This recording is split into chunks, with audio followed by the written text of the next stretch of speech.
Grabbing a chair and we'll get moving on this evening. My name is Jeff Wisner. I'm the club director here for Alliance. Thanks again for coming out. Before we get too deep into our presentation, I just want to share a few things that as I prepared, and I'm not going to microphone tonight, and I'm a teacher by trade, so if I roam, my apologies, and ladies up front, I'm going to be loud. So, but if you can't hear me, please let me know. This is a picture as I prepared for this season. We went back to what last year was. It's a great image that was taken at our senior celebration evening. It is our senior class for the most part who was there that evening. And I just dropped the caption of goal achievers, dream makers, and I took it a step further when I bumped into one of our little guys who asked me, "Hey, how's Macy Reese doing?" And this kid, I couldn't even believe she spoke our language because she was like this big. I'm like, wow, really? But for her, Macy Reese, who's a senior who's now at Auburn, she was inspired by Macy Reese. I think a lot of children, and I think even younger ladies, they're almost fearful of someone that might be heroic to them or inspiring to them. They think, I can't get there. Part of my charge is to say, I'm going to get there. These are my goal achievers. Some of these guys, I'll tell you, were in our program from the age of 11. It was probably a dream of them to get to college and to go on and play volleyball. For some of them, it was probably a goal, and we talk a little about goals and realities in our club. But as you go forward, these young ladies had a goal of getting to college, but had a dream of doing something a little bit bigger. These are our Gatorade Players of the Years that we've had 5 out of the last 6 years. Again, what inspires our younger girls? And you'd be surprised, those of you who haven't been as familiar with athletics, how quickly children learn other kids who've traveled the path ahead of them and been successful. And these are the guys that keep me going. These are our young middle schoolers, even some of our elementary school guys. Then again, in my mind, I think what has made Alliance different is that these guys can dream and see the people who've walked ahead of them.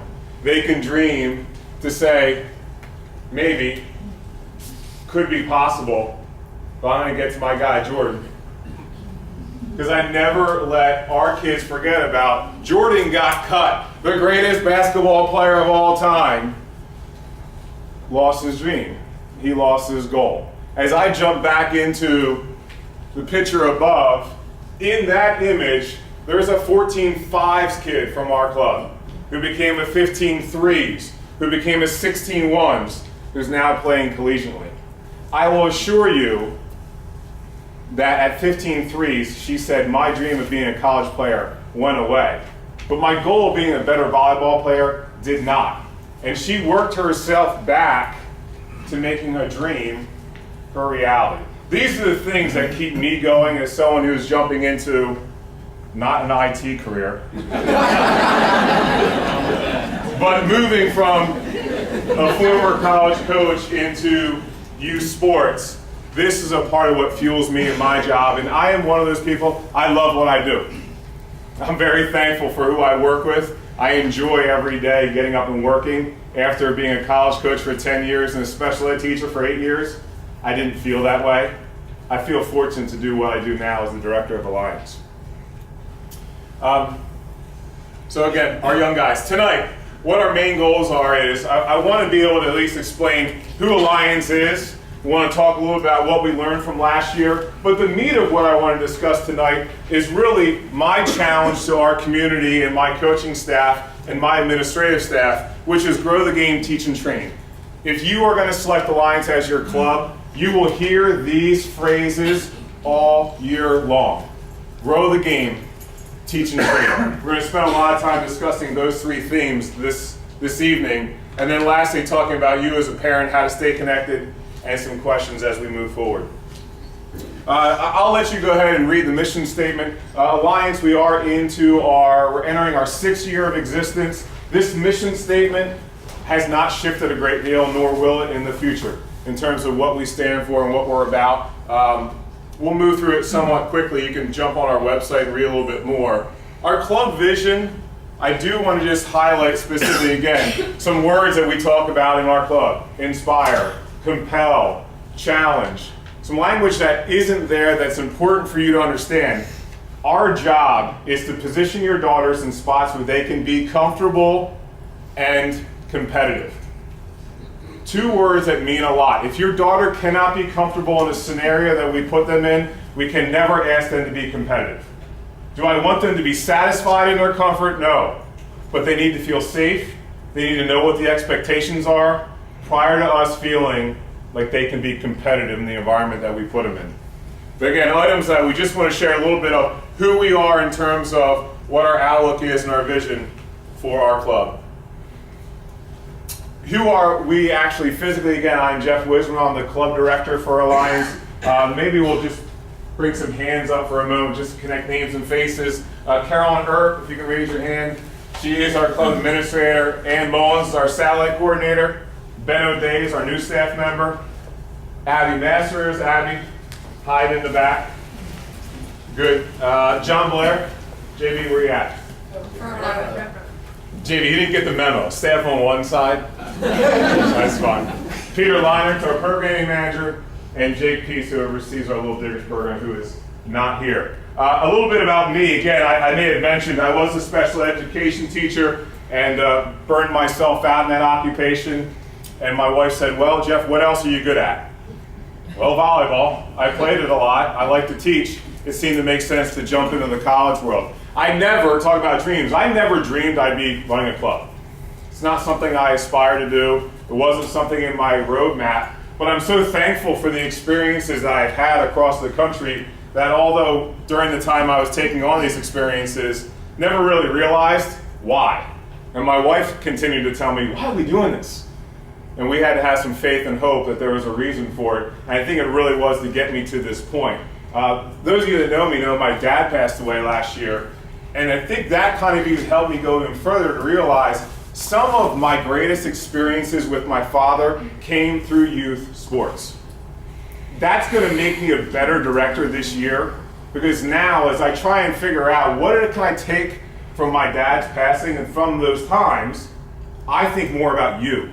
I think more about the memories that our club is going to offer you and your daughter.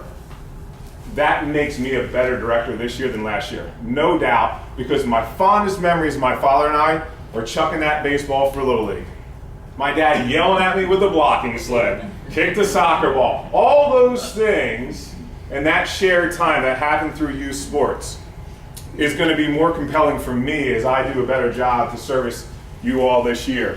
Ann Mullins for me is probably the most notable and most important person to who I am for our club. Ann is my partner, she's my companion, she is probably one of my best friends. My wife and I love her dearly. You will appreciate who Ann is as you get to know Ann. And you can read a little bit about Ann and my sometimes older, but I'm going to call her younger sister, Carolyn, my office mate.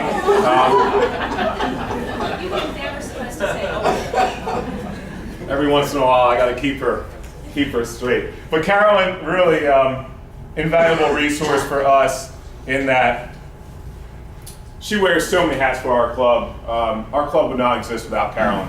She is that person that sends you those emails. She's the person picking up the phone. She's the one helping you with your account. She's the one that'll hit balls at your daughter if she needs to get better, because Carolyn has done that too as a mother who's gone through our club.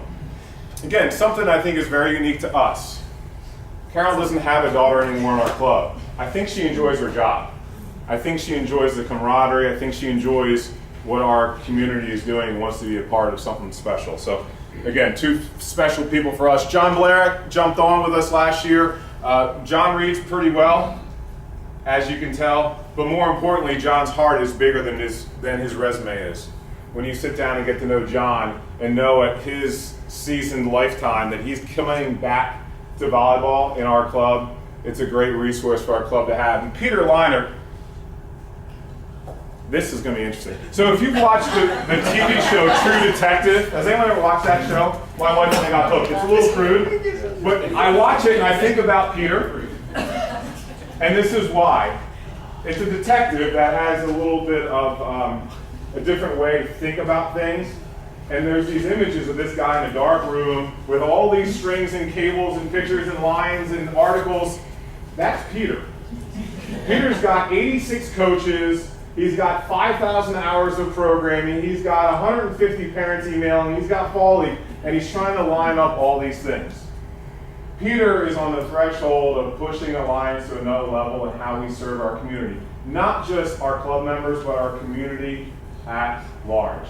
Thankful to have Peter and his diligent work ethic with the club. Our board of directors, we are a nonprofit organization. I think we have a few board members here. Danny Lane, can you raise your hand in the back?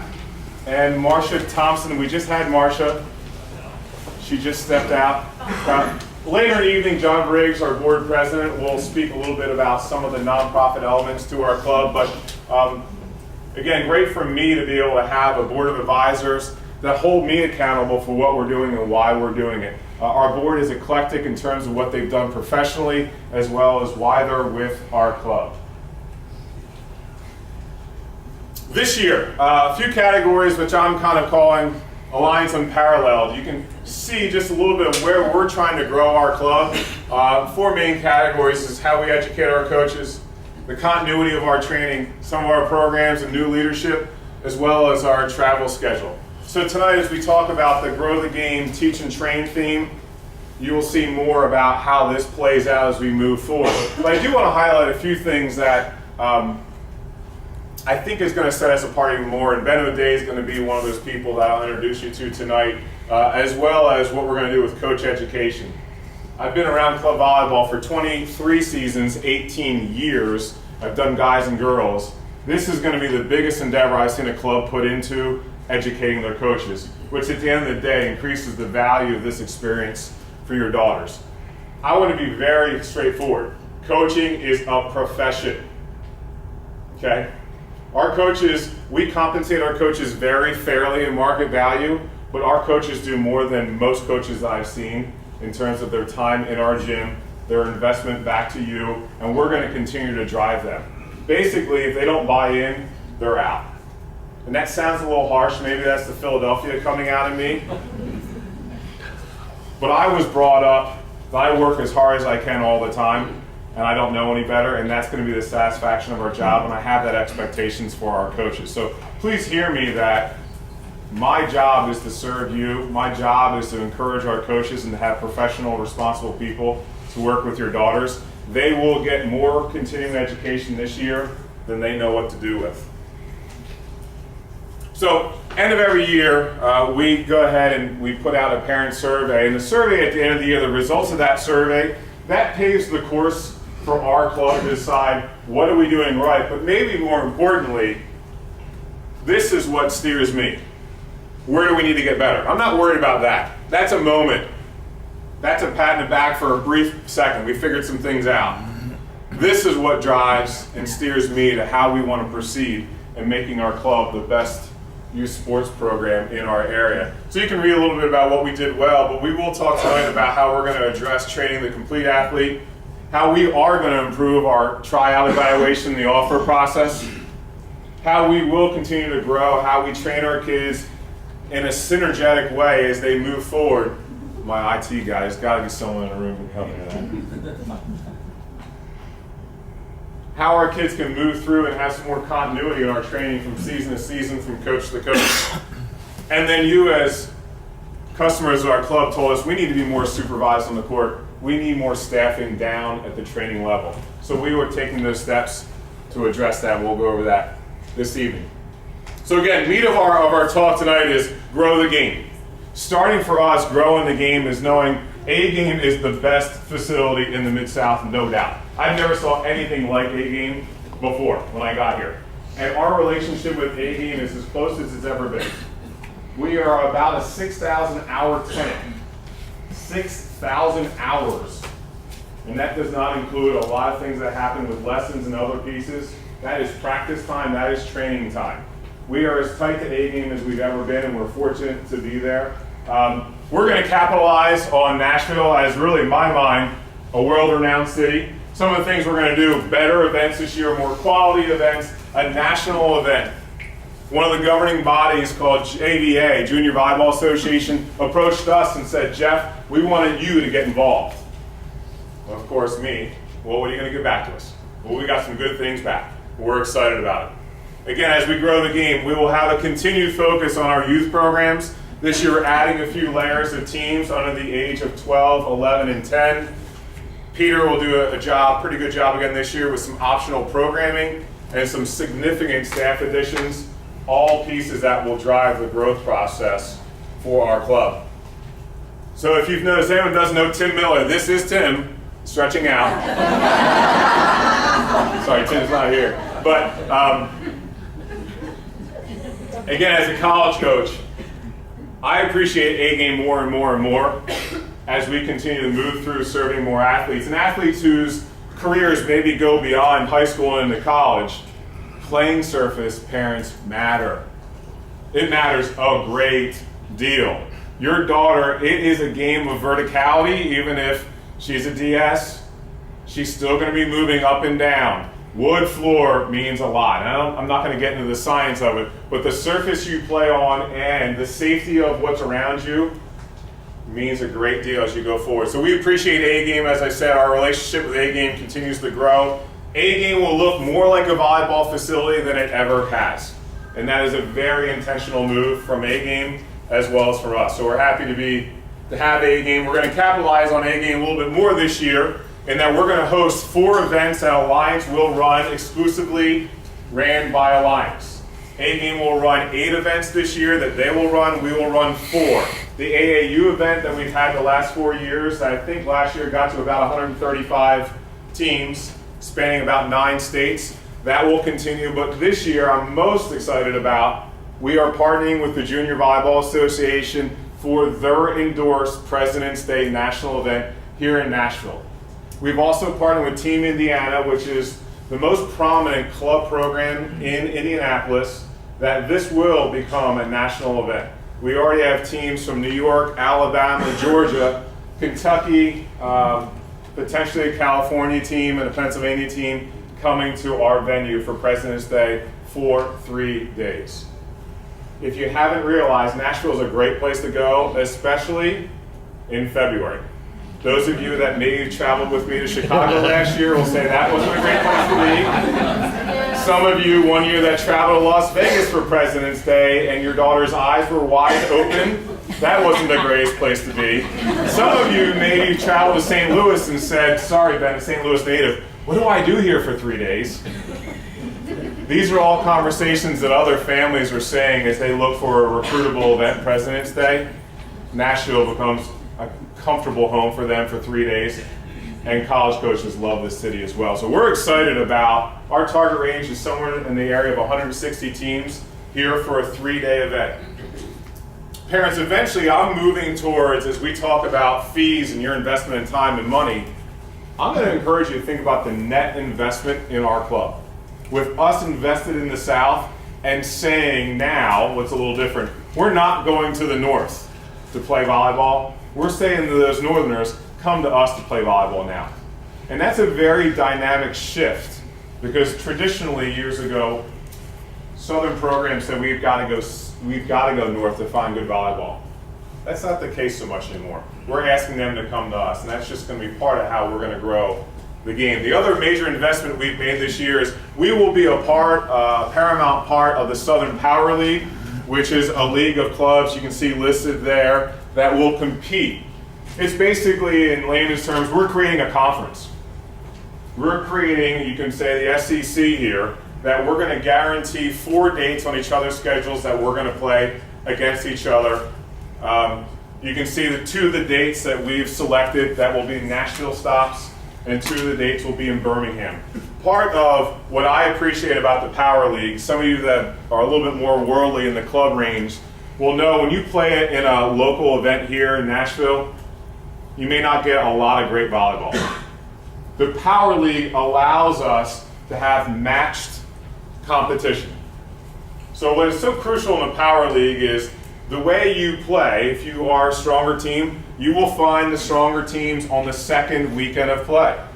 If you stay in that upper echelon of teams, you'll play each other on the third weekend of play. And by the time you get to the fourth weekend, you're competing for a conference title, which at the end of the day will help us as we try to continue to grow volleyball, not just here in Nashville, but in the South in general. additional benefits you'll see, we try to be as transparent as we can be. Our schedules are set. Unlike last year that we were trying to move some pieces around, our schedules are pretty much locked down. You as a family can start to work your life around what could potentially be if you do have an option with Alliance. But these dates that I had up earlier and we'll have on paper, they're locked in. These other clubs are tied into those dates. Some of the elements that we, again, appreciate with the Power League is there's a collaborative nature in this. My 17s team last year, we may not have been the most gifted Alliance Mizuno team, but I learned that those guys love to have a repeat competition. We played A5, and I know that's a dirty word for some of us, including me. We played A5, and they absolutely beat us to a pulp in February. To a pulp. But we drew them again in AUs, and I game planned like I was a college coach. I don't think those guys slept for 3 days. We were a serve in 2 good plays that A5 made away from beating the team that finished second in the country, 17s. Game 3, Darryl, he'll relive this. 16-14, but we were holding serve at 12-11. We were right there. I was excited about that because now when we get into a power league and we're playing the same team multiple times over, now I can start to train my 17-1s team. What's a scouting report? Well, as a college coach, when I get a freshman, I expect that they don't know how to read a scouting report, and I never even think they know how to execute it. Well, now we're going to start to train our kids how to be the best in the league, how to work ourselves into that spot and play through some scenarios against like opponents, tournament after tournament after tournament. Again, commodity, I think for you as parents, you're not losing work time, hopefully. That we can get you to Birmingham, you can leave at 5, you can be there at 8 o'clock, hopefully traffic out here isn't so great. We can get you home Saturday night, and you can play similar like opponents over an elongated time. Where maybe in the past we've gone to some southern locations, we had to wait for day 2 to play a good opponent. That won't be the case with the Power League. So I think there's a huge upside for us. We can talk a little bit more about it as we go forward. Additionally, as we grow the game, it will be, as I said, our focus will be with our training teams, our younger teams. And this is just a little bit of the breakout of how we talk about our training teams. Teams who they will not play a tournament schedule. Abby Masters and Jake Peace are our coordinators of that league, of that training level. And additionally, I just put down there that for our athletes who are younger, that want to put on a jersey, that want to travel a little bit, that want to compete, that want the score flipping, that maybe volleyball already is an established interest in their life, that we will have a 10s team this year, an 11-1s, 11-2s, and 4 levels of 12-year-old teams as well this season. I'm going to introduce again Peter Leiner just to talk a little bit about Alliance, the programming model, and some of the things that we do within programming.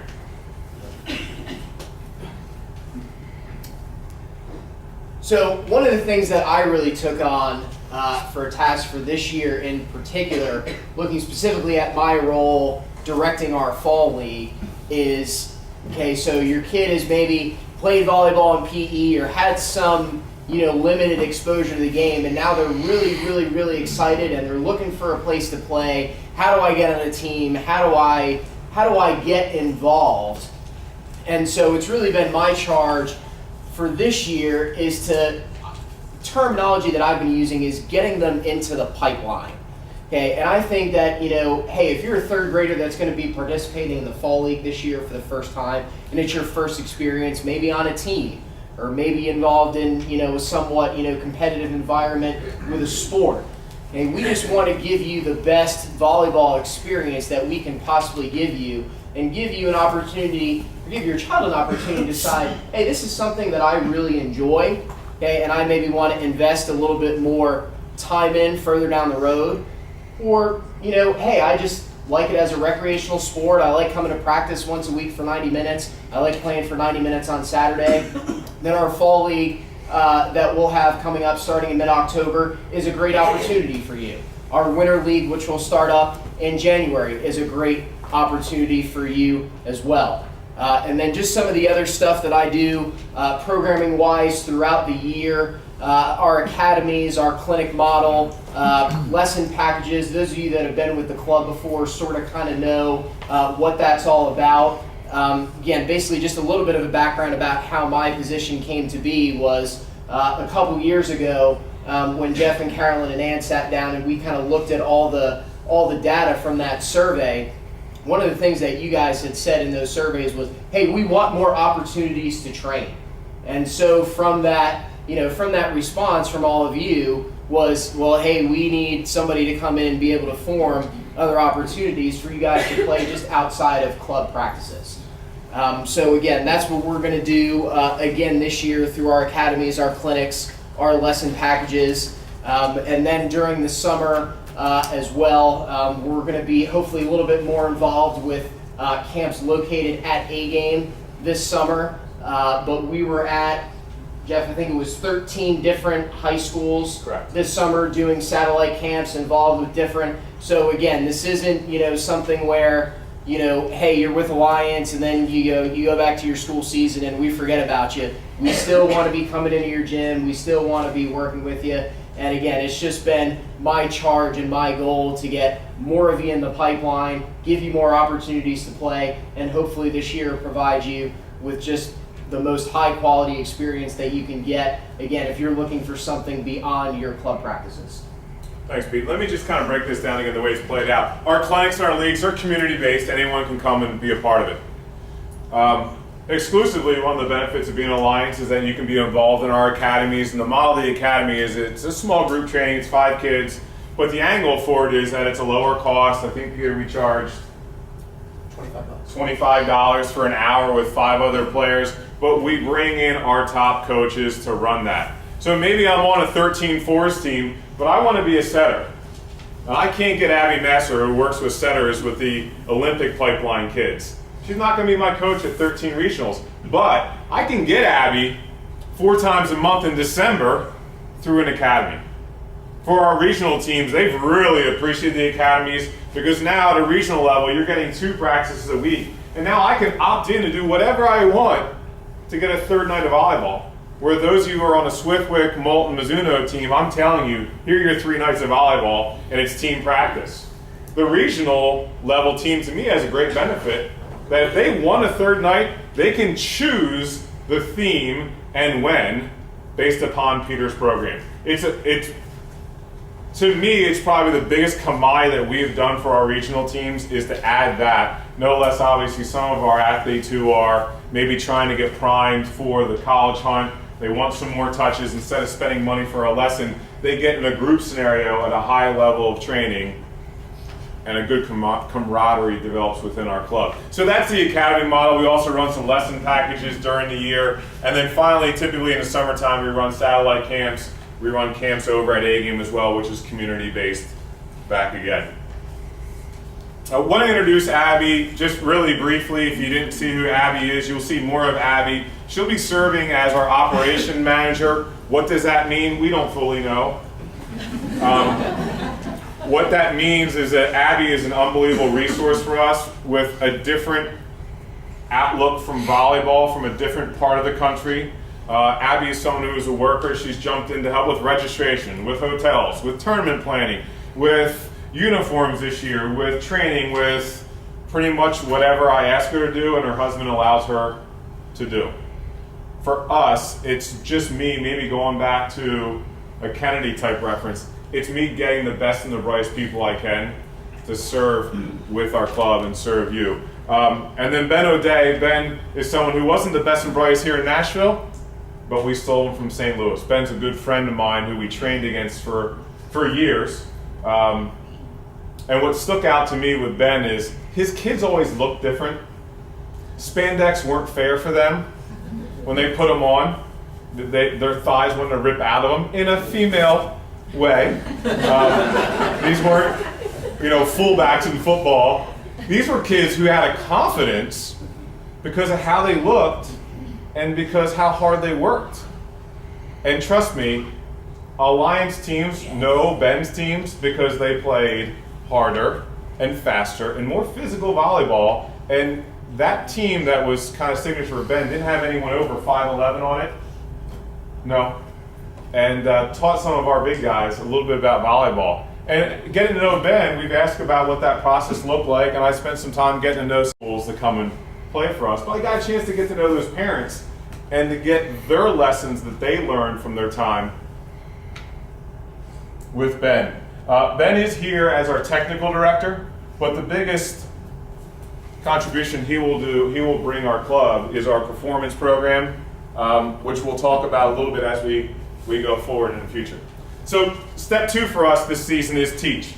So we're going to talk about growing the game, and we're going to talk about teaching. And this is a little bit more about me and my coaches and my staff. You'll see this year all of our coaches will be members of the American Volleyball Coaches Association. That will give them a couple thousand hours of leisure reading with articles. They give them a couple hundred hours of videos if they want to do some things on their own. But then as we move forward, we will have, again, an in-house coaching clinic. We will bring back Tennessee's Finest, which is last year we did a coaching clinic with coaches from Belmont, Lipscomb, Tennessee State, and Memphis. We will revisit that coaching clinic, which will be open to the community. The biggest step we're taking is this guy here on the side. Jamie Morrison, the first assistant of the U.S. Women's Olympic team, will be here for 4 days with our club. It's a massive step. It's a massive step for us. And what is different about Jamie is Jamie's going to talk to us as someone who's coached club. His fiance runs a club. He's coached men's college, women's college, and he's now with the Olympic staff. We're excited for Jamie to come in and get on the courts on a Thursday night with our guys, to spend the afternoon with my staff, to have a coaching session Friday night, a full day of coaching clinic Saturday, and then spend the day with us on Sunday. Just again, some things that we're doing to challenge our coaches. The American Volleyball Coaches Association has decided to come back and run their college prep combine here again in Nashville. And then we're going to be introducing some seminars this year as well, which are new to our lineup. As I mentioned, we are a member of the Junior Volleyball Association, as well as we're also a member of USA Volleyball and AAUs. What is different about JVA? You have 3 major governing bodies in volleyball for juniors: USA Volleyball, JVA Volleyball, and AAU. JVA Volleyball is the only organization that is juniors working for juniors. About 80% of the Olympic USA program is funded by juniors, but there is not one member of their board that's a juniors representative. To me, that's counterintuitive. So your dollars are funding their program, but they're not thinking as much about us. And again, we support USA Volleyball, but JVA is thinking about you. They're thinking about our club and how we're growing the game. So we're excited about our involvement with the JVA and how that will help us with the Power League and some of the other events that we're going to be involved in this year. And I want to get a little bit more into that professional development. That's an image over at BGA last year of our coaching clinic. That for us to be able to bring Jamie in here to work with us for 4 days, that's part 1 of our Olympic experience. Ann Mullins, Abby, Ben, and I have been invited out to Colorado Springs for 4 days to work with the Olympic team. Abby and I were out last year. It just opens your eyes when you're able to work with the best. And Abby, there's probably, about another 100 coaches there, college and club. So it's a really small teaching environment for us. It's an intimate environment for us. It's great for our club. It's great for our city. More importantly, all I become is a thoroughfare of information. I'm writing the entire time. We're getting videos, and it's just piping back into our coaches. So we're excited about the 2-part Olympic experience we're going to be able to offer this year. A select few coaches will be a part of a 5-day road trip with me to Oklahoma City. I know some of the coaches that are here can't wait. We're going to rent a van and drive out to Oklahoma City. The American Volleyball Coaches Association. So if you have any suggestions where to eat Oklahoma City, let me know. They host a coaching convention every year, which basically is really just an information session. It is worked in conjunction to the Final Four for the Division I program. So again, just us extending the professional development of our coaches. The Tennessee Finest Symposium will be back for our coaches and an in-house coaching session. I say it a lot, and I will continue to say it a lot. Coaches are our greatest asset. I would just encourage you, as I get questions, Jeff, how do I pick a club? Immediately I go to culture and coaches. What feels right? And that's why I kind of share a little bit about who my people are. Not just their background. Who are we as people leading your daughters? And then I get immediately into coaches. Please do your research. And if there's a great coach in another club and the culture's like, go to it. Go to it. But I'll just encourage you, spend your time getting to know how fantastic our lineup is and what we do and how we do it. Again, transparency is another word I use. Come to our gym. We want you in practice. We want you on the track. I don't need you getting hit with a ball. I don't need you shagging as much as we like help. But come to our gym. See why our coaches are good. Communicate with me how we can get better. As I mentioned, the ABCA has selected Nashville A&M again to be a spot for them to host their college prep program. What is different? This is not if your daughter is 15 and above. She's now deemed what's called recruitable. So now she's in the pipeline that some coach can shoot me an email and shoot to you. Eventually they may be able to call you. Eventually they may be able to talk to you. But once they become recruitable, now you have a different obligation as a parent to know your rights. This is not a college showcase. This is not go and play and coaches stand on the sidelines and it's a glorified cattle call. That's not what this is. This is an information session. This is, parents, here are your rights. Players, here's where your skills match up to other athletes across the country. It's an information gathering time. A handful of seminars happen within it. The National College Scouting Association comes in and kind of talks to you about recruiting.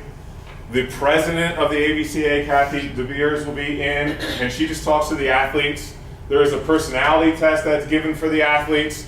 There's some quantifiable data and testing that's given to you. I believe, Ann, you might know this, 7 of our girls were listed as college phenom eligible this year. Yes. So they've been invited to go to the ABCA's Final Four for a showcase because they scored high enough to be in the upper 200 kids, I think, in the country.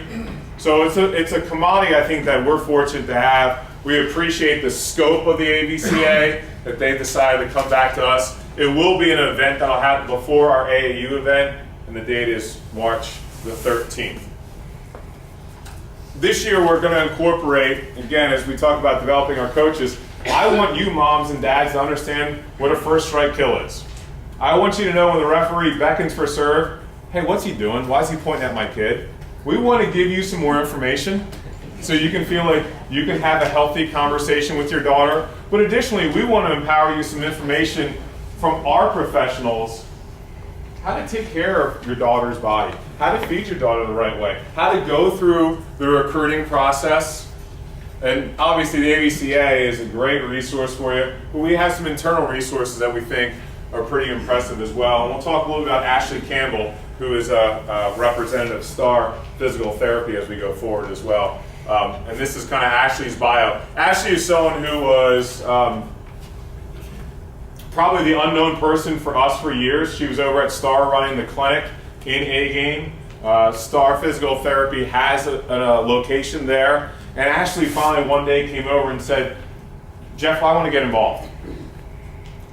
And that was enough for me. When I see someone who's motivated, who wants to make some steps to help our program, to get Ashley involved. Again, Ashley is a very educated young lady. She's been helping some of our athletes who had some significant injuries get back onto the court. The combination of what Ashley and Ben will do together, I think is going to transform the level of your daughter's ability to compete. I think maybe more importantly, their ability to feel good in their skin will grow. So I don't know if we can put a price tag on that. We will later, so you can tell me if I'm off. Additionally, this year we're really excited to partner with Recruit Talk. As a nonprofit here in town, we try and pipe our business to local companies. Recruit Talk is a startup company, Abby, from how many years ago? 2 years ago, here in town, and there's 2 ways to think about Recruit Talk. Again, for recruit eligible age athletes 15 and above, it can be the lazy man's way to get recruited or the time-wise person's way to get recruited. And Abby will talk to you a little bit about what Recruit Talk is. But Recruit Talk is something that will be included in your dues. Every athlete from the Swiftwick, Moulton, Mizuno, and satellite programs will have a membership in Recruit Talk as a part of your dues. another added commodity we're going to add this year. So I want to introduce Abby Faye. Abby's a new Old Alliance employee. Abby was a graduate at Lipscomb University when I got a chance to get to know her there, but also watch Abby play and win a national championship. No? In club? No. Oh, sorry. Close? Place. Gotcha. But moved on from club. What place? Fifth. I know fifth. Fifth? I'm getting further away, aren't I? Took her experience in club over to Kansas State and then finished her career over at Lipscomb and then joined our coaching staff for a year, then stepped away and decided that she was going to get engaged. And after she figured that stuff out, now we're fortunate to have Abby back, and she'll be working with our 16-1s. But Abby will be working directly with JB in our recruiting process as a representative for Recruit Talk. So Abby, I'll give you the floor for a few minutes. Cool. Well, kind of like Jeff had just said, I won't get into my whole recruiting saga, but like he mentioned, I went to 2 schools. So I started out at Kansas State and then finished at Lipscomb, and that was because when I was being recruited, I was stressed out to the max. It was causing arguments with my parents, and I made a wrong decision because I just made the quickest decision possible. And that is, the reason I say that is because that's kind of my motivation behind, that's why I accepted this job with this company, was to help prevent other girls out there from getting in the wrong situation and, finding a program that's going to be the best fit for them. So that, I do like to say that because I am really passionate about taking this position, and just always like to get that out there. But so with Recruit Talk, there's going to be 3 main pieces, and I think you all might have handouts. But the first part of it is my story. So like Jeff had said, every athlete's going to have their profile. And then the My Story is where they're going to upload their, we call them their vitals. So stuff like their height, their weight, their vertical, their, so that kind of stuff. And then their athletic stuff, their athletic honors, their academic honors, their stats, kind of just anything that a college coach might want to know about them. They're going to be able to put this all in one place. So it'll be really good. It'll be a way for your girls that are looking to play at the next level to be proactive and kind of keep this updated. Then the next part about it is the On Track, and that's kind of a reminder system to help you out, because a lot of y'all probably don't know a whole ton about recruiting, but there's lots of guidelines and deadlines and rules and regulations and dead periods and all that kind of stuff. So this On Track is going to send both your daughter and you emails about stuff like when to make sure you're registered for your ACTs, SATs, NCAA clearinghouse, that kind of stuff that you might not know even existed. We're going to try to keep you up to date with that kind of stuff and make it all easier. And then the final part is the MyFit, which is my personal favorite, and I think would have helped me a lot in my search, just because maybe I was that lazy kid that didn't put all the time in it. It's a database that lets you search for schools based on either city or state or zip code, and there's even a GPS feature, so you can do something like miles for home. So if you're interested, for me, I was like, had my heart set on playing in California, but I didn't even know what was out there. So with this, you could go in there and say schools in California, and it's going to pull you up a database of a list of all the schools and programs with volleyball in California with direct, up-to-date links to the coaches' contact information. So then from there, you can get that and send your profile right over to them. So those are just kind of the things that the 3 main parts of Recruit Talk. And I'm also coaching on the 16-1 team, so I'll be around and in the gym. So if there's any Recruit Talk questions, I'll be your point person for that. And I'm happy and excited to be able to be working with Alliance for all that. So I also have cards with me, and if you have any more questions and want to talk a little bit more after this, I'll stick around, so feel free to come introduce yourselves. And yeah, I'm really excited to be working with Alliance. Thanks, Abby. And really where the partnership here will be is that for JB, as we continue to find college homes for our athletes, last year 17 of our 18 seniors went on to play college volleyball. The 18th who didn't play, she just happened to be unbelievably smart, and now she's down in a high-level school doing what she needs to do. The year prior, we placed 13 of our 15 seniors in a college placement as well.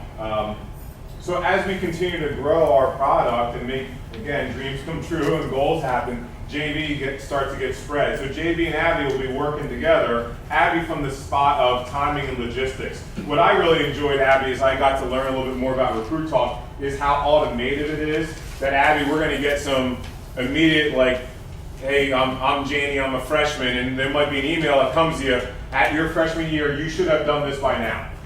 Correct? Yeah, it'll be a checklist of, it'll be different based on your year. So freshman year, you will receive different updates than sophomores, juniors, seniors. It's all going to be, it's all automated. We have, I work with a bunch of nerds that develop all this kind of stuff. So, and I forgot to mention that. Since we are new and only 2 years old, if there's something you think we could do better, we are very open to feedback. And these nerds that I work with can build just about anything. So feel free to let me know. I didn't call them that, just so you know. And this is on video, so if your boss gives you a call, that's totally on you. But again, there's just so much that goes into your rights and the rules that you are really responsible for, parents. That Recruit Talk kind of streamlines that. It will help JB as for he and I as we're involved in engaging the recruiting process. What I appreciate is I do have, and I believe, Abby, parents will sign off on me and JB potentially as an administrator to their profile.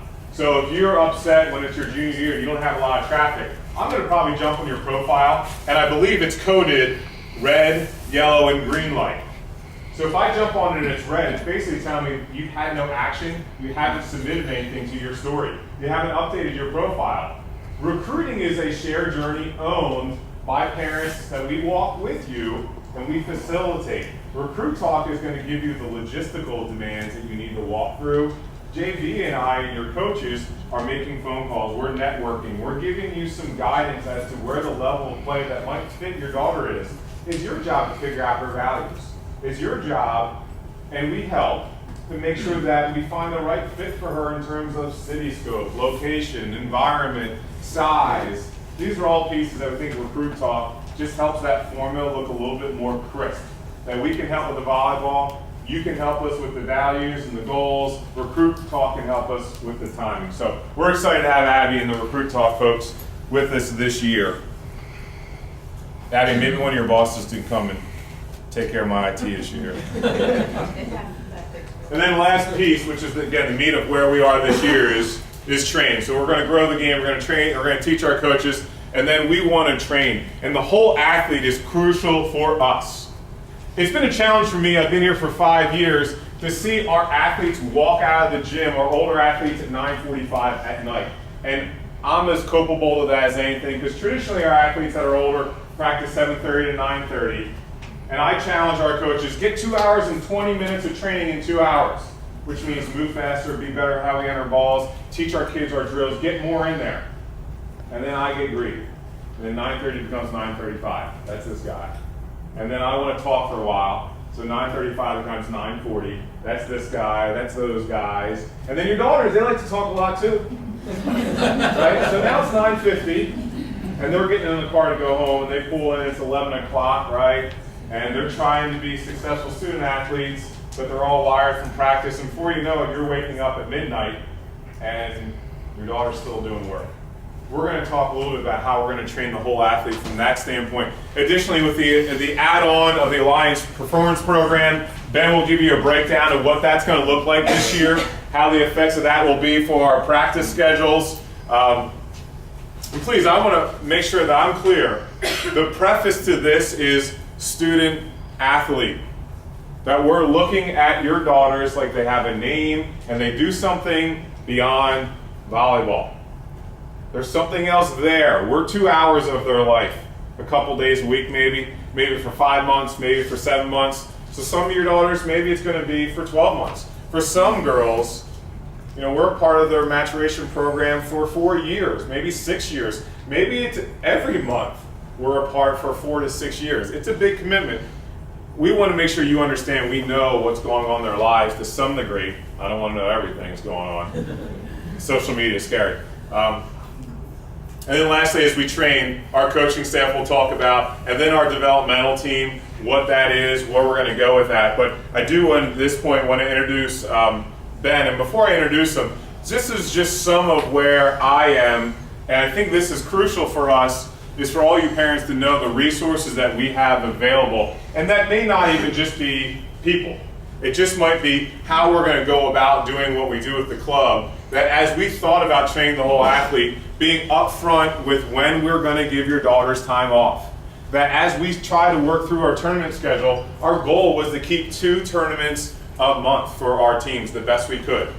That we would include a performance program for the kids, that was STAR on site, that we have a sports medicine element within our program at A-Game as well. Now again, we're very thankful for where we are at A-Game. And we want to be thoughtful about when our kids walk out of our gym and when they walk into the gym. Just a few people again down there below. Ashley Campbell is someone who works at STAR, who's a resource for us. Ann Arms is the first assistant over at Lipscomb University, who is a registered dietitian. If that's something you're interested in, we can contact you. And John Hudson is our on-site athletic trainer as well at a limited capacity. But in terms of time off, as you think about the scope and the commitment of the club, I'm looking at a scenario that your daughters, when they get to high school, play more volleyball than anyone else, maybe other than the state of Alabama, in the country. So if your daughters are in high school or they're going to get to that age, their bodies are going to have more demands because of the amount of matches they play, more so than anyone else. Our club has had to react to the demands of your high school schedules by shortening our season, by changing how we practice, by changing how we schedule. We're making accommodations for the craziness which was high school volleyball. Marsh, I'm going to ask, how many games do you think Hunter played last year at Brentwood? Oh gosh, I'm not going to count everybody. I have to say out of a month, we were playing 25 days out of 30, pretty much. It's a lot of volleyball. It's a lot of volleyball. So I think it's just really important for us as a club to be able to tell you when your daughter should dial it back, when you can go ahead and have a little life, get on vacation and go. And we'll talk some more about that as to my sensitivity to fall break and the quandary that I may have put some of you in. And I want to talk about why. And I stand behind our decision, the rationale behind it. I hope you'll appreciate where it is. But once you know, again, we're thoughtful about your daughter's time off when it comes to spring break, Christmas, Easter is off. We'll have some optional things in May as well. I need recruit talk, guys. Here. You can lock in a Memorial Day where you have some vacation, and your season, because we are not going to participate in USA Volleyball's national championships, which typically conclude July the 7th, I think is usually their last date, or July the 6th. And if you're a high school athlete, you know your coaches probably have you in the gym on July the 7th. Our season will conclude in Orlando with AAU's national championship, and that's somewhere in the range of June 17th to the 20th, somewhere in that range. They haven't released those dates. The value of those 2 weeks, when your season concludes in mid-June versus early July, is massive. But Ben, why don't we go ahead and bring you in just to talk a little bit about the performance program this year. As Jeff said, my name is Ben O'Day. I was a strength and conditioning coach in St. Louis, which, by the way, in February, you just stay inside. You don't do anything. You just don't have to look for anything to do. And like I said, I've been a strength and conditioning coach for about 9 years. About 5 years ago, I got brought in on a collaboration to develop what we call the 360 athlete program. And along with that was a volleyball-specific training and then multiple other sports-specific training aspects.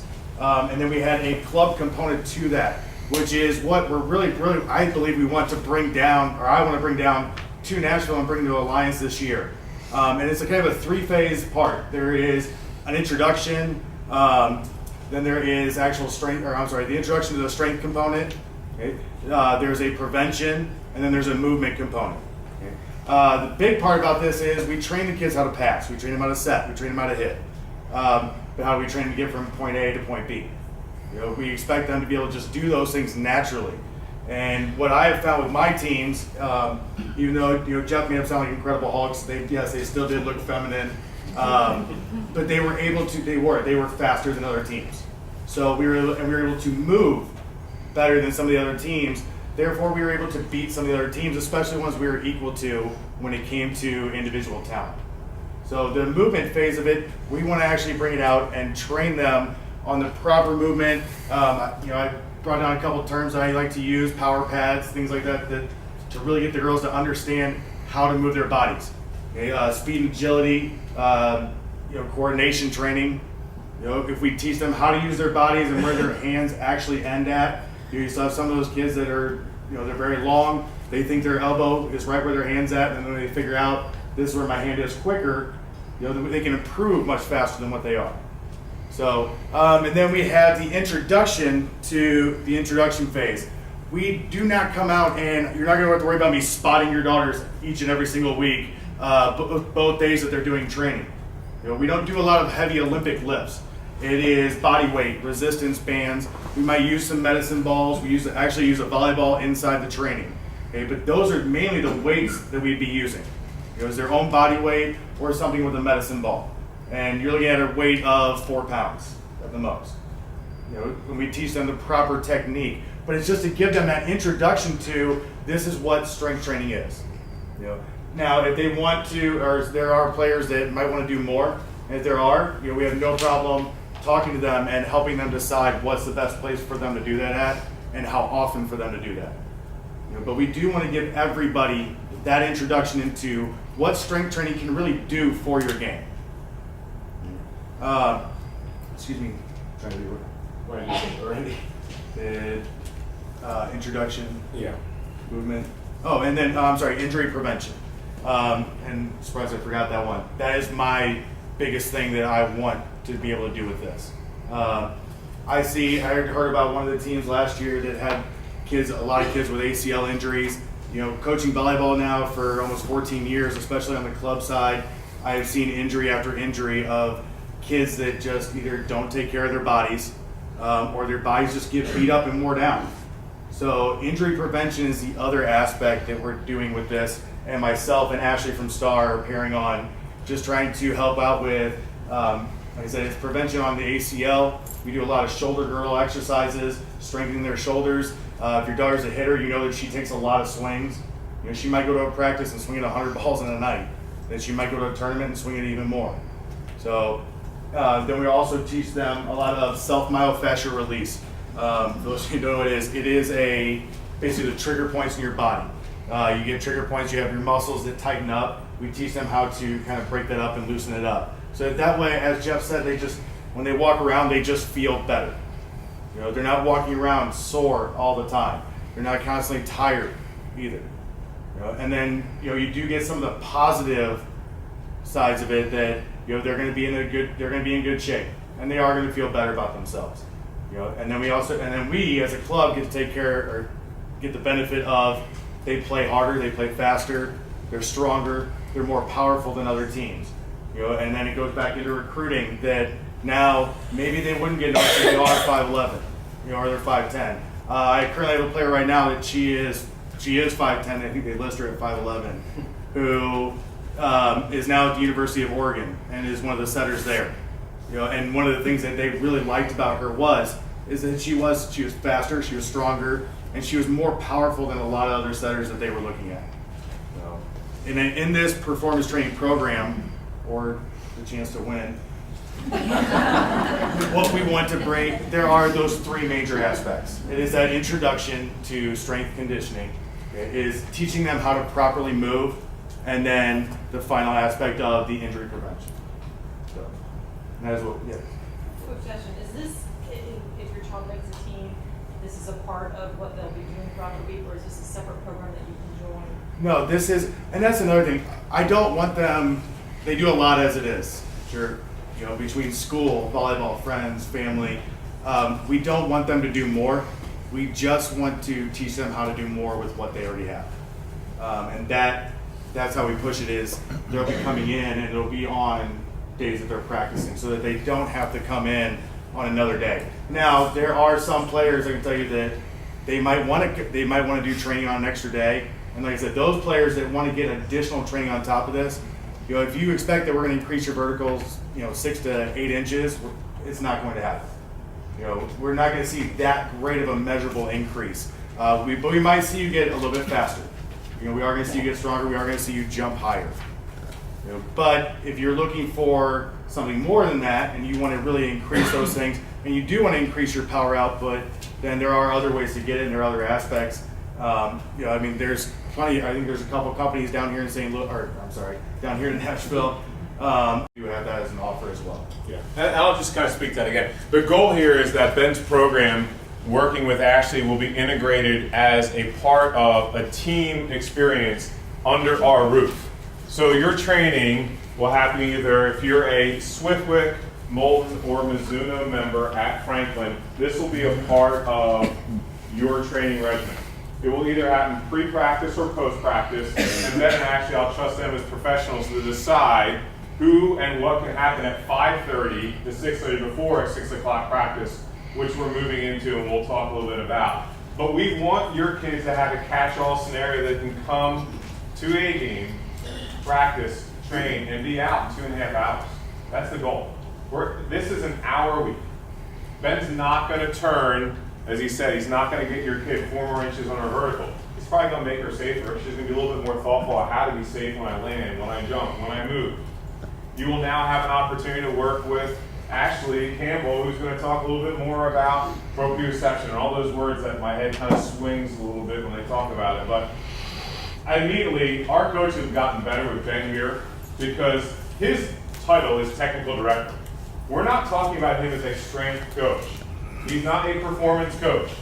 He's overseeing the skill development of our athletes, and his professional experience as a strength coach and as a proven coach with movement and performance background just integrates into how we train. Our kids will become better passers because they're going to get stronger. Our kids are going to be better attackers because they're going to know how to move more wisely. This is ingrained in what we do. This is, to me, maybe one of the biggest programs that we've unraveled here in Nashville to grow the performance of our athletes. So moving forward, how does this really play out? Here is our practice schedule, which is corporately different. If you are on a Mizuno, Moulton, or Swiftwick team and you're the age of 16 to 18, you will practice from 4:30 to 6:30 volleyball team practice. And this is something we talked about, the board and my administrative staff, because this makes it very, very difficult if you're a multi-sport athlete to play basketball and get in our gym. You will see, we believe in what we found in the last few years, that at the age of 16, our athletes have already started to decide volleyball is a main sport or a main extracurricular activity and one that they want to focus on and have it be a primary sport. So our athletes will be able to get in the gym for a 4:30 practice. If they're a 16, 17, or 18 Swiftwick, Moulton, or Mizuno team in practice from 4:30 to 6:30, training will then happen after practice. And we want our kids walking out of the gym at 7 o'clock this year to go home instead of 9:50 like they did last year. If you're a younger athlete, now we want you to be a multi-sport athlete. We're saying go play basketball, play softball, play soccer, play those things, figure out where your values are, and you can jump in the gym at 6 o'clock and still be a part of our program. Moms and dads, we hope that we're working around traffic as well, that we'll get you into our gym before traffic hits at 4:30, and traffic can smooth out hopefully at 5:15, 5:30, and we can get them in the gym at 6 o'clock. You will see in the middle component there when the tentative training times will be. 15s have a little bit of a different wave of time. Ben has hired a team of people to work with him. Ben and Ashley will be working and supervising. Ben will be sculpting the program.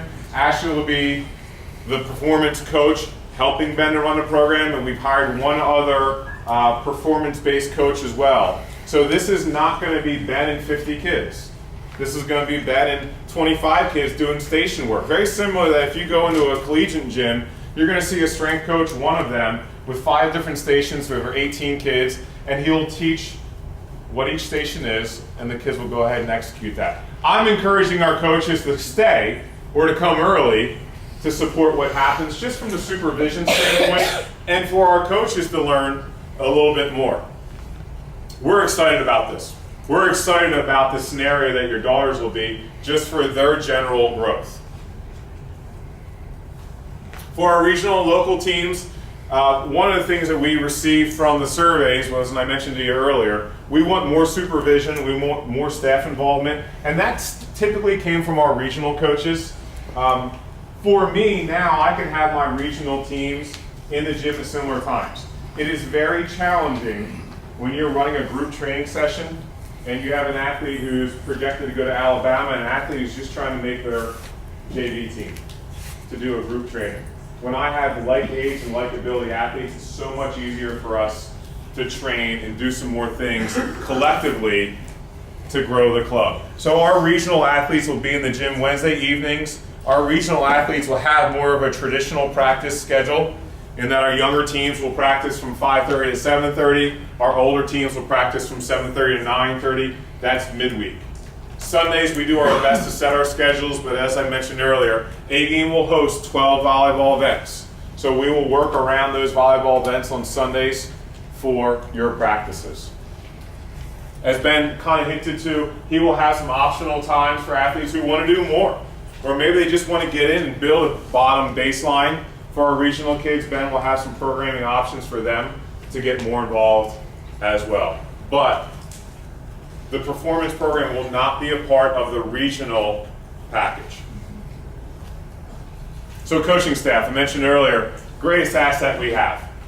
Absolutely, I challenge you to find a club in our area that has better people and coaches than we have. We're really fortunate as you scan through there, we have 6 former or current college coaches, 9 former or current high school coaches, 15 former college players, only 1 current college player. And we've been fortunate to have great young leaders who are college kids in our gym, and we don't want to steer away from that, but our dynamic of leadership is changing.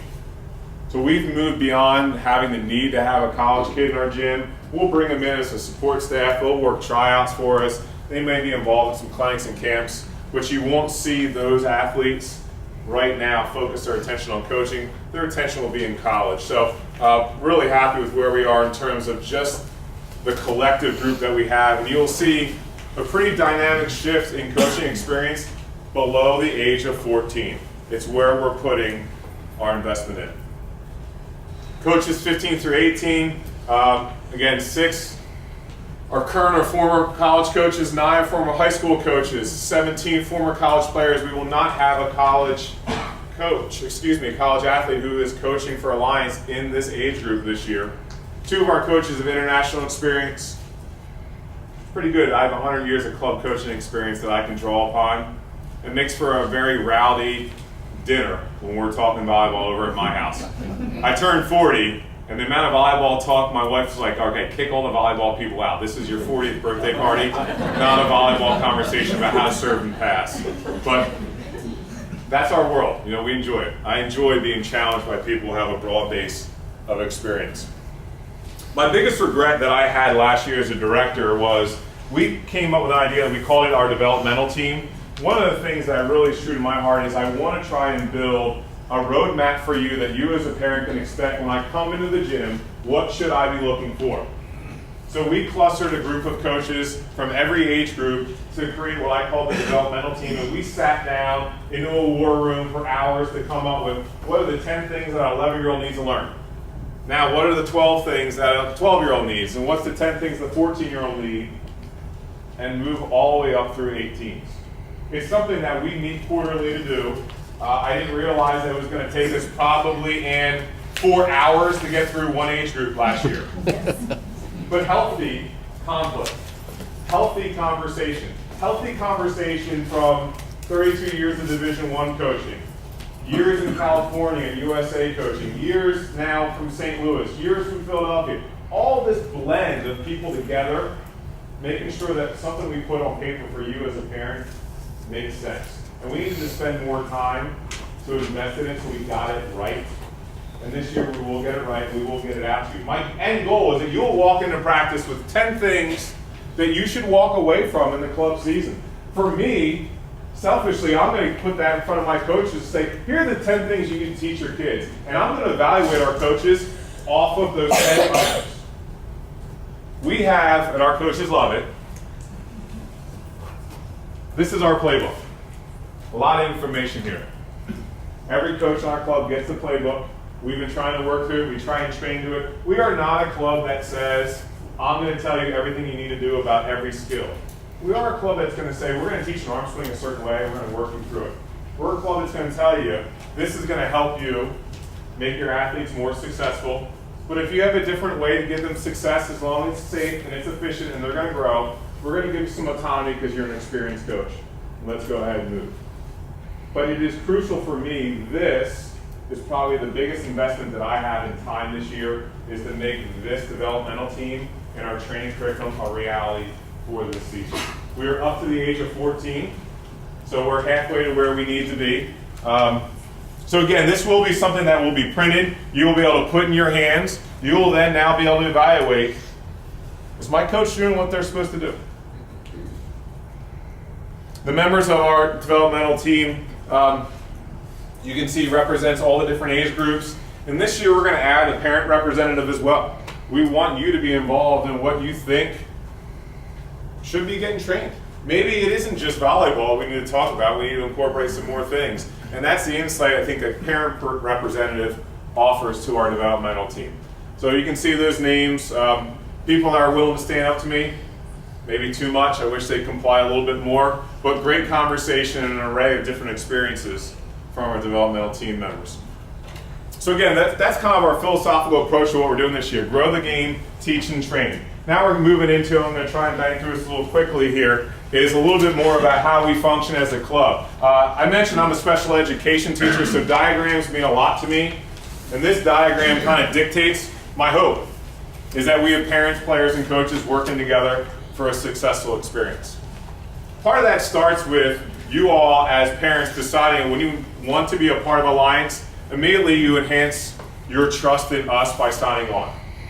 We as coaches need to be consistent with how we communicate to everyone involved in this formula. As we go forward, if there are some hiccups along the way, we do ask, pending the age of your daughters, that our student athletes learn how to approach an adult and a coach to ask, hey coach, I don't get what the expectation is for me.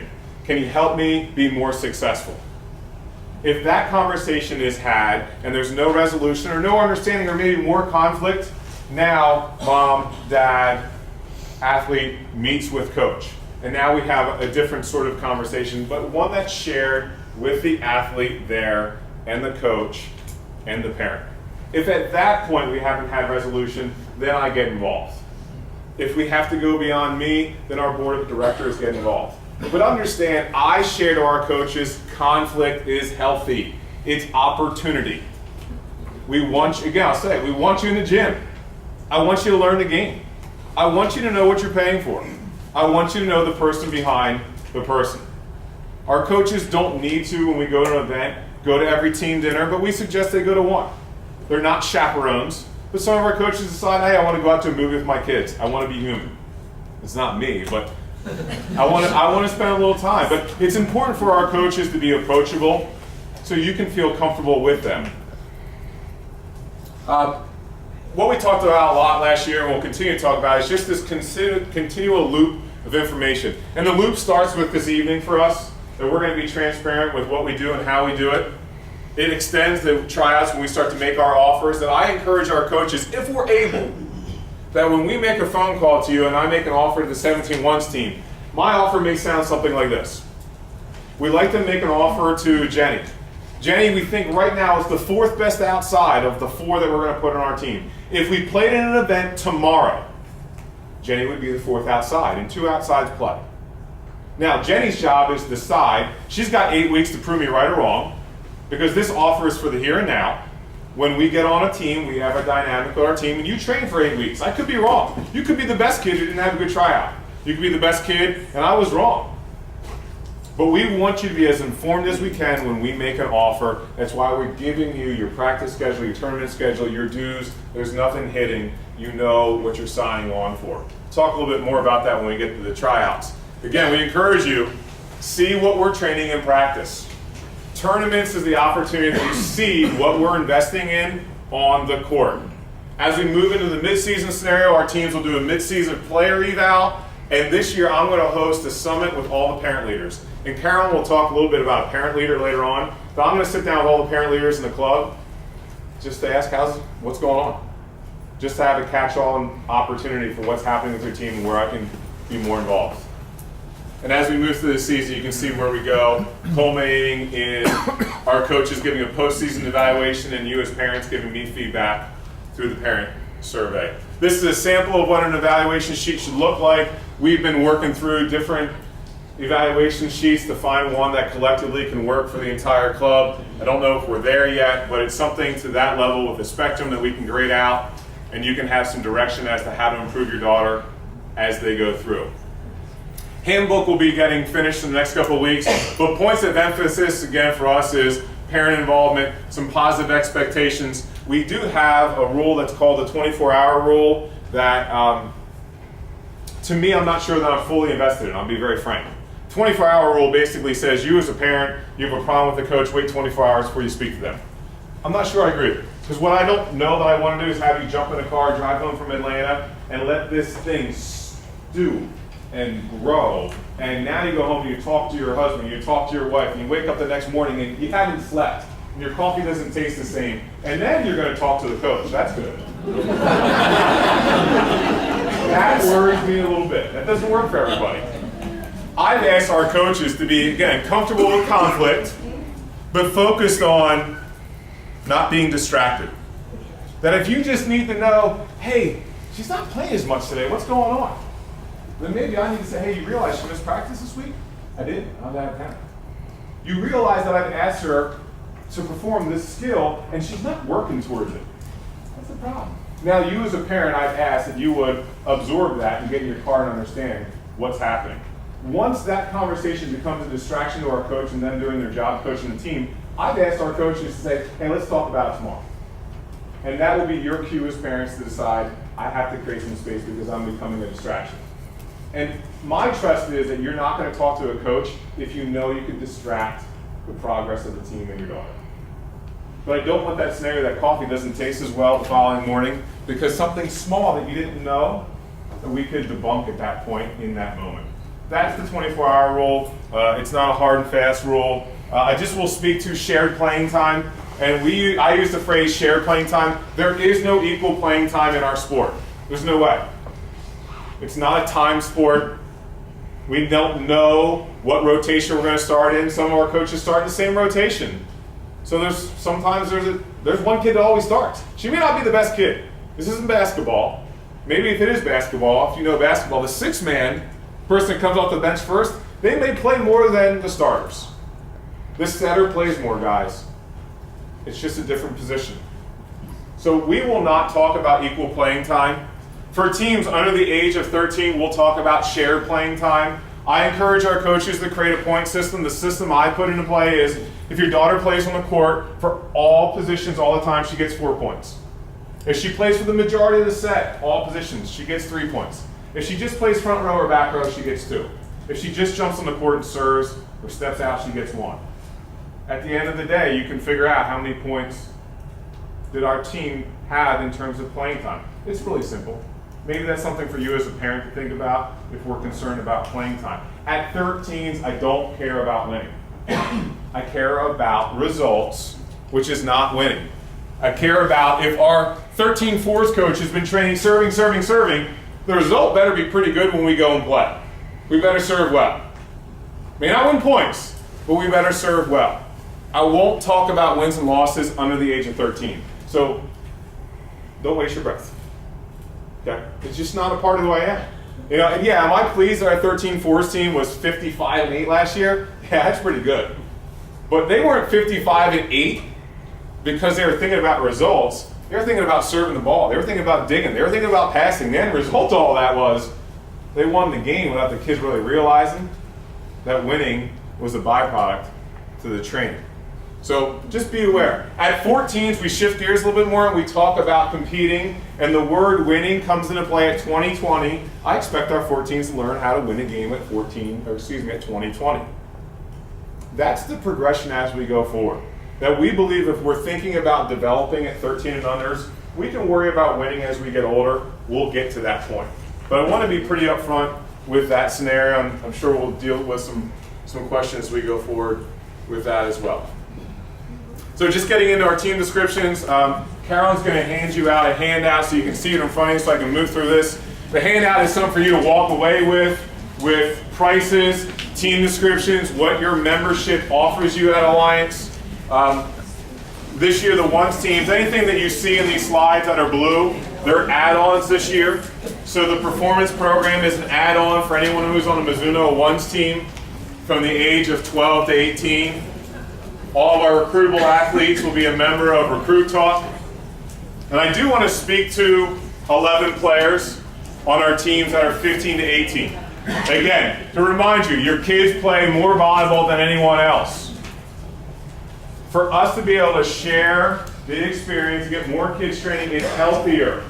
It's more competitive for our coaches to have 11 kids in our gym competing and going into live situations than it is for us to have 10. We did not have one ones team this year, and it's a sad state that we're in, but it's real. We didn't have one ones team that had all 11 kids playing ever in a national event or at the end of the year because of injuries.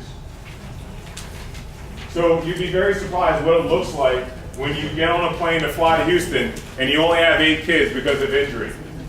Part of it also as well is we are playing in more events this year. 5 of them are home. So now I can have our Mizuno coaches spread out playing time because we're playing more events. But I want to make sure that message is heard, that this is a philosophical approach for us to think about the whole athlete again, that we can share reps in a fair way. I got an IT guy now. I think you can turn the Wi-Fi off. Oh, you're going to way overwhelm me. Good, so that's our first tier of Mizuno teams. Tournament schedule, if you are grabbing some pictures, you'll see there.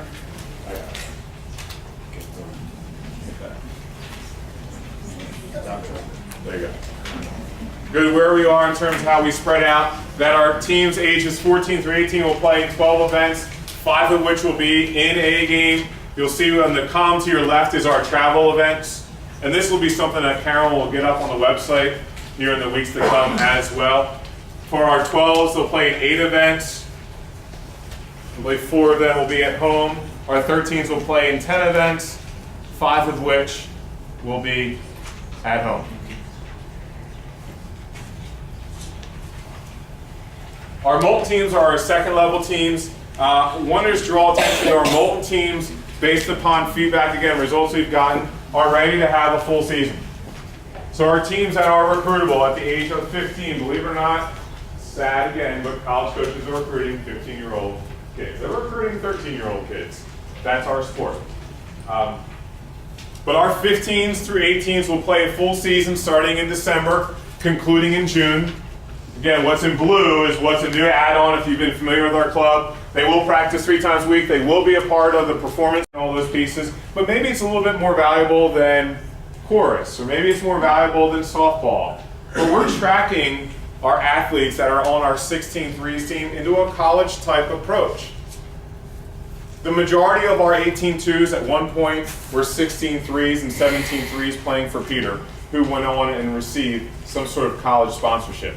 Our 3s kids, guys, will go on to college and play in the sport. We want to start to train them that way. We want to give them more resources. Again, performance program, Recruit Talk, and this year we will add a practice coach, which will be a part of every Swiftwick team.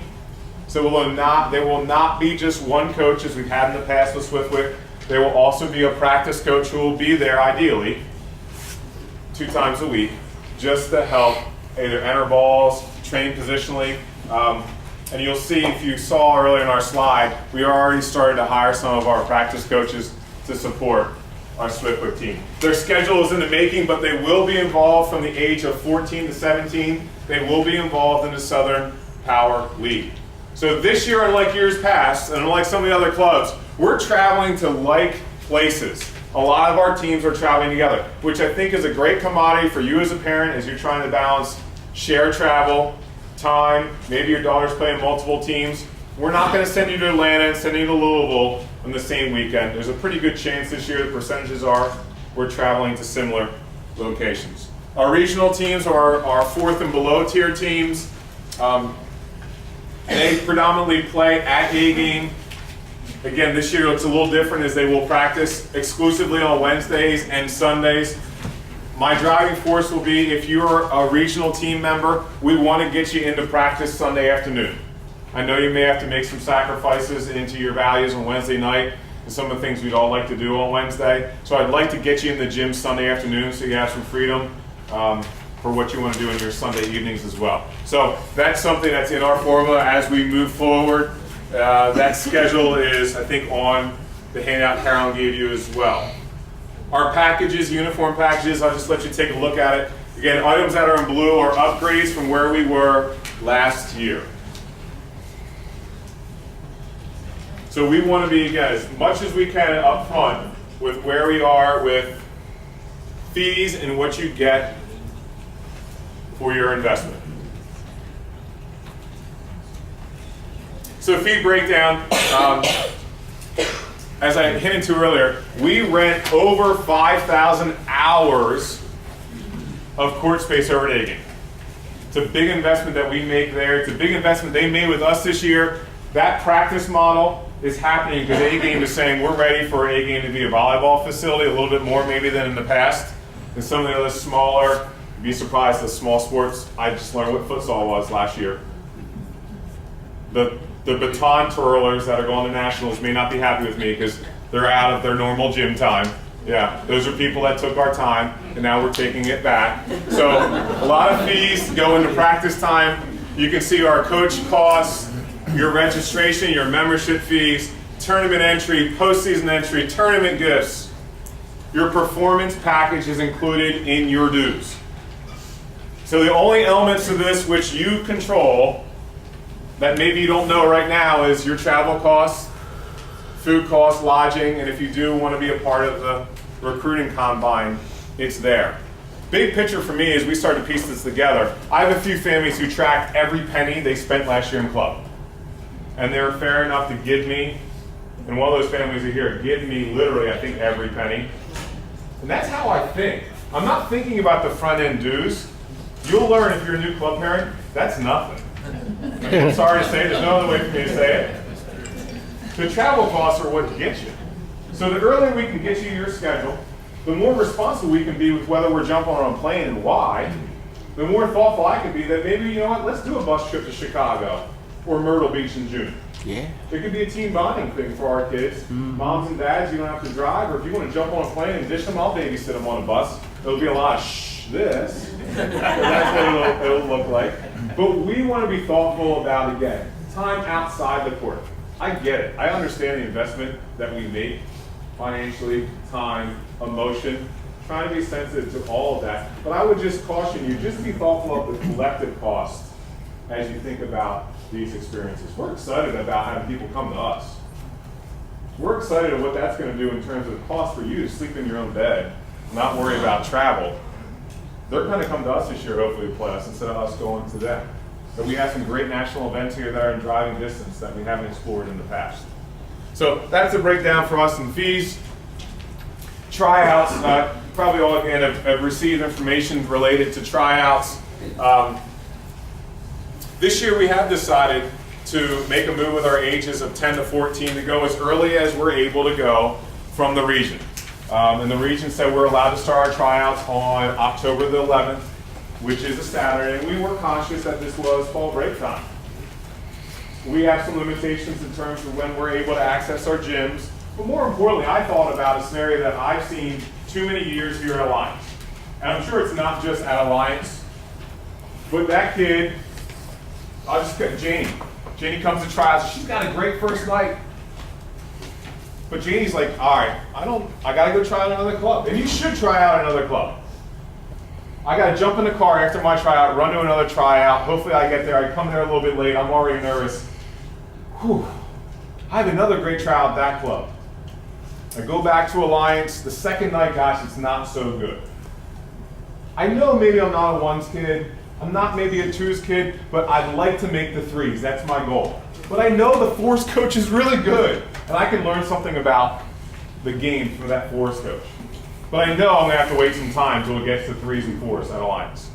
So now I hop maybe to another club who has a makeup 10 days after their original tryout. I'm there, this isn't where I wanna be, but it's a safety net, and that's good. Well, Alliance is still waiting to work their way through offers for the 2s teams and the 3s teams.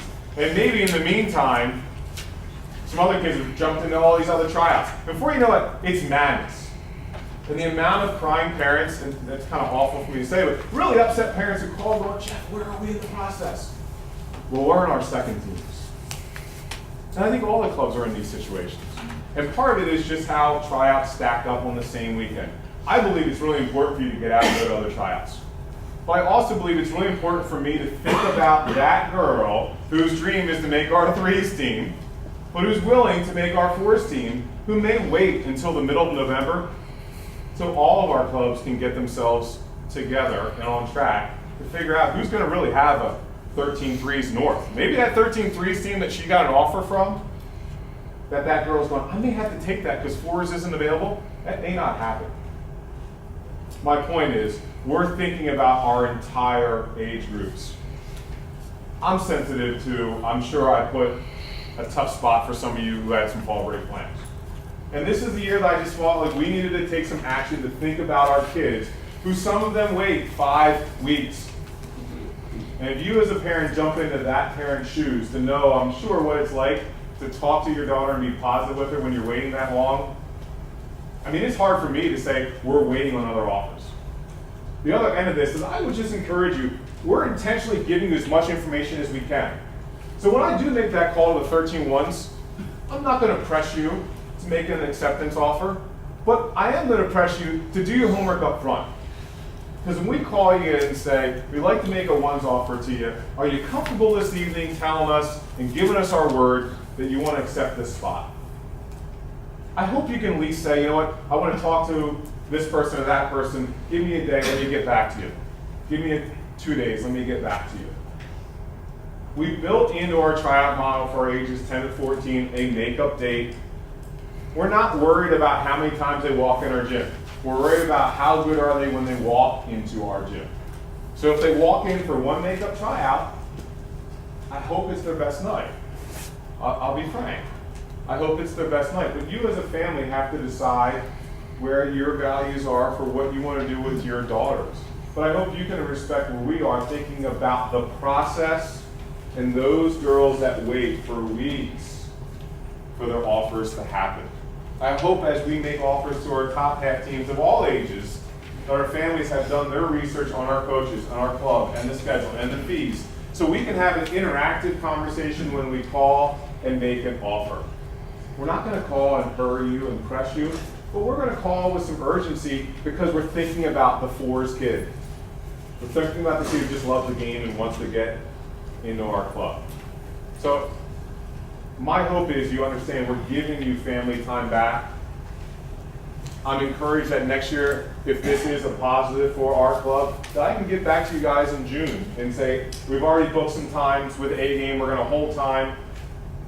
We're going to wait for the region to approve the time, but just be aware, this could be what we always do. I'm not saying this is what we're always going to do, but this has got to be a year that we try to make the process better, not just for Alliance, not just for that girl, but for all the clubs in the area. Because really, at the end of the day, it's about, the better the other clubs are, the better we become. I grew up competing. I got an older sister and an older brother, and they beat me up pretty good, and that made me a pretty competitive person. In Philadelphia, there's about 30 clubs within about 20 miles. I mean, you want to talk about competition, if you know Northerners, we can get after each other a little bit. But it made me better. So I have no problem with our competition getting better. They should get better. We want them to get better. It gets us better. It's not a race for us. We're thinking about the whole process. So just want to be very upfront. The region does have a commitment date. Carol, that date is officially, we can receive checks on November the 4th. So when we do call for an offer, we're asking that you're going to give us our word. At the end of the day, your offer is solidified when you write us a check. And that commitment date amount should be on the handout that you got for your teams. As a nonprofit, we have some responsibilities that I'm accountable for and the board's accountable for. But just know, we do not want to have kids not play the game because of finances. We have some flexibility. And we have families who pay once a week for a year. We have families who they pay us once a month. We will work with you as long as you communicate to me. That's all I ask. So if that upfront fee looks tough, your life's a little hard right now, just call me and we'll work out a plan. I don't want your daughter to be somewhere else if this is where she wants to be and finances are in the way. We will make that happen. On that note, John, do you want to just speak to a little bit, John Briggs, our board president, the financial assistance program as well?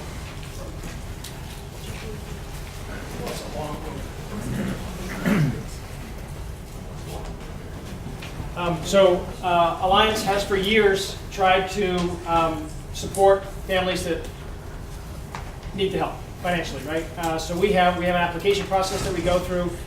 There is a limited set of funds that we use. We use it all every year. We give it all away if we're not trying to keep it for anything. So if you are a family that might need help paying your dues, and again, it's dues for the club, and we really can't help with the travel and the other stuff. But if you or some other families that you know need help with that, we will take all those applications. There's a very small set of eyeballs that see those. It's not public information. I would even tell you that Jeff and the leaders inside the club that are running the club every day, they're not part of the process. We keep it above that level. So we try to keep it very private and very secretive. Your coach, your daughter's coach will probably not know if she's on financial aid. Okay, that's not what we're about. We're not trying to make this public or anything. So our fund grows each year. I had notes in there, but I think I got them all. Our fund grows each year. Are we doing our fundraiser this year? We are. We're doing our 3-on-3 fundraiser again this year. That puts money directly into that bucket, so there's more to give away. Am I missing anything? Okay. We have people, you get your offer here. You're going to start getting offers in late October for these younger kids. We have people putting applications in right then. And that's great. We want the applications. We don't really start getting to how much money we're going to give out until a little bit later because we have, I can do this math, 9 different ages that are going to be applying. Some of those aren't even trying out for a week and a half after the young kids try out, right? So we're going to try and accept applications for a while, and then we'll start parsing out the money into those applications. So don't be surprised if you don't get an immediate response back, especially if your daughter's one of the younger kids. Any questions on that? Perfect. Anything else, Jeff? Thanks, Jeff. No, we're just give Caroline an opportunity to talk a little about our fundraising opportunities. 3 main thoroughfares that we use. Caroline, could you just speak to a little bit of the fundraising opportunities that our club does endorse as a nonprofit? Probably the one that has the most participation would be the Kroger program. If you have been with us in years past, you would have gotten an email from me recently that this program is changing significantly. It's still good. It'll still work, we think. But basically, Kroger is going to give you a percentage back of what you spend. In the past, where you would use a gift card and it would be connected to your account and we would get a monthly statement, we'd be able to apply those funds directly to your account. The way Kroger is doing it now is more like they do with the schools, where you link your Kroger Plus card to your school, and in this instance it would be to Alliance, and we get a quarterly statement that says, I don't know, $8,000 was earned toward your organization. So we've gone back to Kroger and said that's not really the way we want it to work. We want our families that are participating to be able to get those funds allocated to their fees. For privacy reasons, they're not doing that any longer. For whatever reason, I'm not allowed to look and see how much you're spending. It could be because, a barcode tells a whole story about a family and they don't want us to know what everybody's buying. But nonetheless, they think there's a sort of a workaround where on a quarterly basis, you'll be able to log into your account, see what you've spent, see what your percentage back is. I'm going to ask you to screenshot that, email it back to me, and we think that's how we'll be able to apply those funds to your account. A little bit different too in that it's up to 4%. If you've been doing it in the past, it was a guaranteed 4%. It's going to be based on the participation throughout the country in this Kroger program. Another limitation, I think it's $300 a quarter, and we have some families that are earning $200 to $300 a month, and those are people that are spend a lot of money at Kroger. I think we have somebody that does a catering business, and so she routinely has about $300 a month in Kroger funds. So all that to say, the program is changing, but I do think that it's still a good opportunity for you to earn money, even if it's $30 or $40 a month. Hey, that's $30 or $40 a month. So we encourage you to participate in that. It'll no longer be a gift card. If you have a Kroger Plus card, you can go ahead and just go online and get that card connected to Alliance, and you can start earning now. Bridgestone concessions, that requires a little bit more effort. You are actually going to Bridgestone and you're working in some of the stands there. We have several parents who do this, and we have a few families who earn every bit of their fees working at Bridgestone. Especially if mom and dad do it together, it's amazing how quickly it adds up. There is a training required. Eric Grubbs, who is a parent in our club, will let you know when that training date is. Get in on it quickly if you plan to do it. They'll typically offer training in October or so, but then they may not offer it again until January or February. And by then you've already had to pay 60% of your fees. So if that's something that's of interest to you, just wait until you get a blast email from me saying that, Eric has let us know when that training is going to be. Minimum $55 an event. That may go up a little bit, but that can change too depending on the event, depending on the stand that you're working, whether or not you're serving alcohol. I think you make more money if you're doing that. But great way to earn money. A lot of our parents get together and do it. They carpool, they have a good time, they think it's fun. So really encourage you to do that. Thirdly, scripts. I think Kathy Jones is here. I think I saw her earlier, but she handles that for us. It's a gift card program. You can buy gift cards. Probably once a month or so is when Kathy will take an order. Home Depot, Lowe's, Publix, Walmart, cruise lines, just any gift card you can think of. You go online, you place your order, and depending on the vendor, you get anywhere from maybe 1% back to sometimes they're 15, 18% back. Starbucks, Chick-fil-A, what have you. So we get those statements, and those funds go directly against your daughter's account as well. So any of these opportunities that you take advantage of directly to your club fees, they can also be used for any of our clinics, academies, group lessons. Primarily, we'd like them to go against club fees. We want you to be able to take advantage of other opportunities, but if you owe us $1,500, you probably need to be paying your club fees and not doing a $25 academy.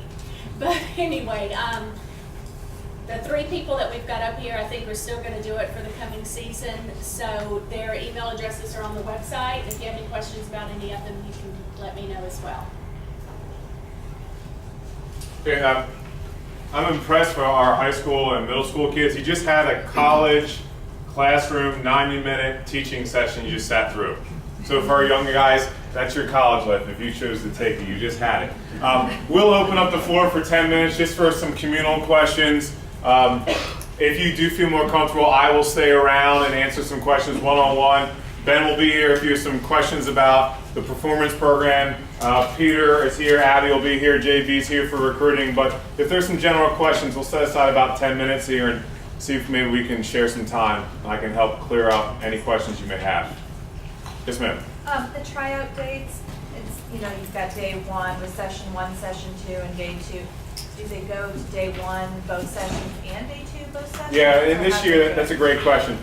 What we have started to already do with tryouts is make sure that we give kids as many opportunities as we can. And what is different this year, and I think this is probably a good point for me to speak to, is we have a day where there might be 2 sessions in one day, especially that Sunday.